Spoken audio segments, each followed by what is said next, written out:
कर्नाटक का मामला बहुत गर्म है। कर्नाटक में मुख्यमंत्री सिद्धरमैया और डिप्टी सीएम डीके शिवकुमार आमने सामने हैं। डीके शिवकुमार ने आज शब्दों की अहमियत के बारे में बताया, याद दिलाया कि वचन ही सबसे बड़ी शक्ति है, सबको अपने दिए वचन की रक्षा करनी चाहिए। अब सवाल यह है कि डीके शिवकुमार किसे वचन याद दिला रहे हैं, वो किसको संदेश दे रहे हैं। कांग्रेस के लिए यह सरदर्द बढ़ता जा रहा है, इसीलिए दोनों नेताओं को दिल्ली बुलाने की बात कही जा रही है। इस मामले में कांग्रेस के पास 3 विकल्प हैं। अगर वो सिद्धरमैया को मुख्यमंत्री बनाए रखती है तो डीके शिवकुमार नाराज हो सकते हैं, जो प्रदेश अध्यक्ष हैं और संगठन पर उनकी बहुत मजबूत पकड़ है। सिद्धरमैया को मुख्यमंत्री की कुर्सी पर बैठाए रखने से कर्नाटक में कांग्रेस बढ़ सकती है, खुलकर लड़ाई बाहर आने की आशंका है। अगर कांग्रेस डीके शिवकुमार की जिद मानती है और उन्हें सीएम की कुर्सी पर बैठाती है तो सिद्धरमैया कैंप नाराज हो सकता है, सरकार में विद्रोह भी हो सकता है। सिद्धरमैया पिछड़े नेता हैं, उनकी नाराजगी कांग्रेस को देश भर में भारी पड़ सकती है। तीसरा विकल्प यह है कि अगर कांग्रेस यथास्थिति बनाए रखती है तो भी पार्टी की मुश्किलें कम नहीं होंगी। डीके शिवकुमार और सिद्धरमैया के बीच सत्ता का संघर्ष बढ़ सकता है। मतभेद से सरकार का कामकाज प्रभावित होगा, संगठन में गुटबाजी बढ़ेगी, कामकाज ठप होने से जनता का गुस्सा भी झेलना पड़ेगा। यानी कांग्रेस के लिए कर्नाटक में आगे कुआं पीछे खाई वाले हालात हैं। I think the dominant image of the Yatra for me is 75-year-old Mr. Siddharamaiah trying to keep pace with you, the money. And that video has gone absolutely viral. And the other thing that has gone viral out of the Yatra. 3 साल पहले की बात है जब DK Shivkumar Karnataka के मुख्यमंत्री पद की कुर्सी की दौड़ में सिद्धरमैया से पिछड़ गए।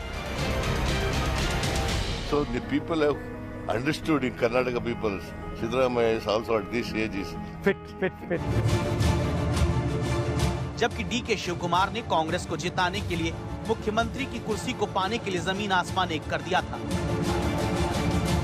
But one incident that you miss are the push-ups that Mr. DK Shivkumar did. Not only DK, Venu also.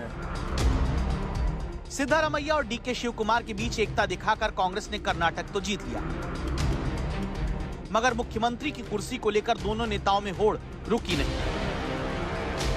अब डीके शिवकुमार और इंतजार नहीं करना चाहते, इसलिए गांधी परिवार को उस वादे की याद दिला रहे हैं जो उनके साथ किया गया। World power is world power ಅಂತ ಈಗೇನೊಂದು ಮಾತು ಕೊಡ್ತೇವೆ, ಮಾತು ಉಳಿಸ್ಕೊಳ್ತೀವಿ, ಮಾತು ಆಡ್ತೀವಿ, ಅದೇ ವಿಶ್ವದಲ್ಲೇ ಒಂದು ಪವರ್ ಅದು. ಒಬ್ಬ ಜಡ್ಜಿ ಕೊಡ್ಲಿ, ಪ್ರೆಸಿಡೆಂಟ್ ಆಫ್ ಇಂಡಿಯಾ ಕೊಡ್ಲಿ, ನಾನು ಕೊಡ್ಲಿ, ನೀವು ಕೊಡ್ಲಿ, ಮನೇಲಿ ಮಾತಾಗ್ಲಿ, that is the biggest power. ಆ ಪವರ್ಗೆ ನಾವು ಈ ರೀತಿ ಕೊಟ್ಟಂತ ಮಾತುಗಳಿಗೆ ನಾವೆಲ್ಲ ಕೂಡ ರಕ್ಷಣೆ ಮಾಡಿಕೊಂಡು ನಾವು ಹೋಗ್ತಾ ಇದ್ದೇವೆ। सवाल है कि डीके शिवकुमार का यह संदेश किसके लिए है? क्या वो सोनिया गांधी है या फिर वो राहुल गांधी को उनका वादा याद दिला रहे हैं? डीके शिवकुमार ने हूबहू यही बातें बुधवार रात सोशल मीडिया एक्स पर तस्वीर डालकर शेयर की, जिसे उनकी तरफ से कांग्रेस हाईकमान को सीधा सीधा संदेश माना जा रहा है, जिसमें वो अपने साथ किए गए वादे की याद दिलाते, जिसमें कथित तौर पर 2.5 साल बाद सत्ता का ट्रांसफर शामिल था, जिसे देखते हुए ही डीके शिवकुमार ने सिद्धरमैया को मुख्यमंत्री माना था। I can't forget Srimati Sonia Gandhi coming to keep me jail. Mic down. Put me in the jail.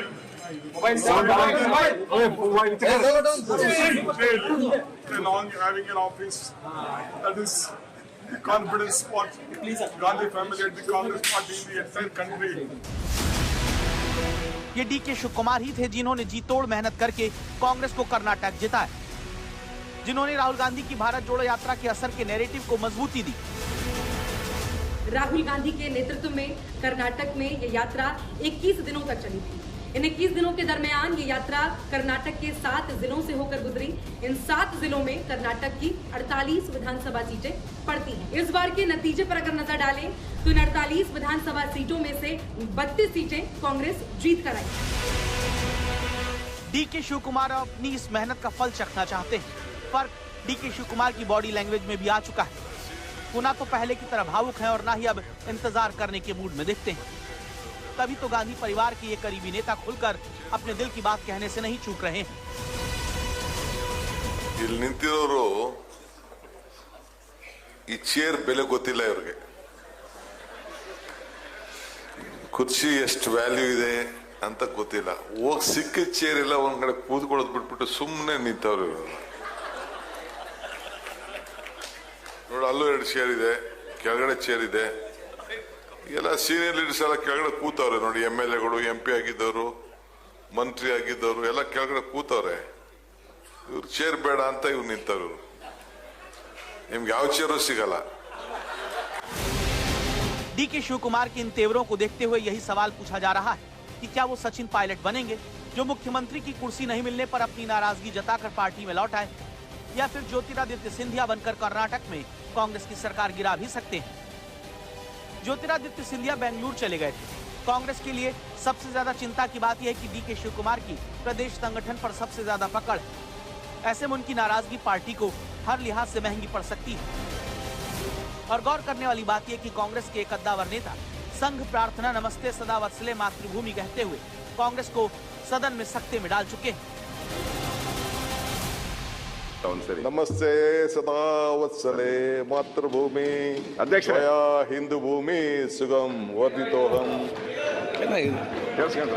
महामंगले। बाद में डीके शिव कुमार ने इसे लेकर अपनी सफाई दी थी, लेकिन ये बयान किस वजह से दिया गया ये बहुत अहम है। दरअसल बीजेपी के आर अशोक ने डीके शिव कुमार को याद दिलाया था कि उन्होंने एक बार कहा था कि वो आरएसएस का वेश पहन चुके हैं। इस पर शिव कुमार ने कहा कि उन्हें अब भी संघ की प्रार्थना याद है, और उन्होंने इसके बाद वो संघ प्रार्थना का एक अंश गाया था। इस पर सदन में तब खूब ठहाके लगी, लेकिन कांग्रेसी खेमे में सन्नाटा पसर गया था। नमस्ते सदा वत्सले मातृभूमि अध्यक्ष हिंदू भूमि सुगम वर्धितोहम महामंगले। डीके शिव कुमार कांग्रेस के बड़े नेता हैं, इसलिए बात आई गई हो गई, लेकिन जिस तरह से उनके समर्थकों की तरफ से उन्हें मुख्यमंत्री बनाए जाने की खुलकर वकालत हो रही है, उससे कर्नाटक कांग्रेस में दरार आ सकती है, क्योंकि सिद्धारमैया दावा है कि अभी कुर्सी छोड़ने को तैयार नहीं। ಮುಖ್ಯಮಂತ್ರಿಗಳು ಏನು ಹೇಳಿದ್ದಾರೆ ಈಗಂತೂ ಸದ್ಯಕ್ಕೆ ನನಗಂತೂ ಆಸ್ ಅ ಪಾರ್ಟಿ ವರ್ಕರ್ ಆಗಿ MLA ಆಗಿ ಈಗ ಸದ್ಯಕ್ಕೆ ಮುಖ್ಯಮಂತ್ರಿಗಳನ್ನು ಬದಲಾಯಿಸೋ ಪರಿಸ್ಥಿತಿ ಅಂತೂ ನನಗೆ ಕಾಣಿಸಿಲ್ಲ. ಯಾಕೆ ಅಂತಂದರೆ ಮುಖ್ಯಮಂತ್ರಿಗಳ ಮೇಲೆ ಯಾವುದೇ ದೂರಿಲ್ಲ, ಹಗರಣ ಅಂತ ಏನೂ ಇಲ್ಲ, ಒಳ್ಳೆ ಆಡಳಿತ ಕೊಟ್ಟಿದ್ದಾರೆ, MLAಗಳು ಅವ್ರ ಪರವಾಗಿದ್ದಾರೆ. ಸೊ ಹಾಗಾಗಿ ಬದಲಾಯಿಸುವಂಥ ಅಗತ್ಯ ನನಗೆ ಕಾಣಿಸ್ತಿಲ್ಲ. ಆದರೂ ಕೂಡ ಕೆಲವರು ಕೇಳಿದ್ದಾರೆ, ಸೊ ಏನು ಬೇರೆಯವ್ರಿಗೆ ಯಾರಿಗೂ ಮುಖ್ಯಮಂತ್ರಿ ಪದವಿ ಕೊಡಬೇಕು ಅಂತ ಹೇಳಿ ಅದನ್ನು ತೀರ್ಮಾನ ಮಾಡಬೇಕು ಅಂತವ್ರು ಹೈಕಮಾಂಡ್ ಅವರು. ಸೊ ಹೈಕಮಾಂಡ್ ಅವರು ಇದ್ರ ಬಗ್ಗೆ ಏನಾದರೂ ಮಾತಾಡೋದಕ್ಕಿಂತ ಮುಂಚೆ ನಾವೇನೇ ಅಭಿಪ್ರಾಯ ಹೇಳಿದ್ರು ಅದು ಸರಿ ಇರೋದು. सिद्धारमैया और डीके शिव कुमार को एक साथ खुश रखने में कांग्रेस अब तक कामयाब रही, लेकिन क्या आगे ऐसा हो पाएगा? इसलिए बात और ना बिगड़े, अब दिल्ली में दोनों नेताओं को बुलाकर बैठक होने जा रही है। मेरा कहना यह है कि ऐसे समस्याओं को हम सुलझाएंगे। हम हाईकमांड के लोग, मैं हूँ, हमारे राहुल जी हैं, हमारे नेता श्रेष्ठ नेता सोनिया गांधी जी है। हम बैठ के सोच के उसको कुछ किस ढंग से क्या कर रहे हैं, कैसा चल रहा है, उसको क्या करना है, जो मेडिसिन देना है वो सब देंगे उसके तहत। तो जो खरगे पहले इस मामले में कुछ भी कहने से बच रहे थे, वो अब मर्ज कबूल कर रहे हैं। दवा ढूंढने की भी बात हो रही है। हालांकि इसका इलाज क्या होगा इस बारे में किसी को पता नहीं, क्योंकि चाहे सिद्धारमैया मुख्यमंत्री बने रहे या फिर कुर्सी डीके शिव कुमार को मिले, कांग्रेस नेतृत्व के लिए किसी न किसी नेता को मनाने के लिए एड़ी चोटी का जोर लगाना ही पड़ेगा।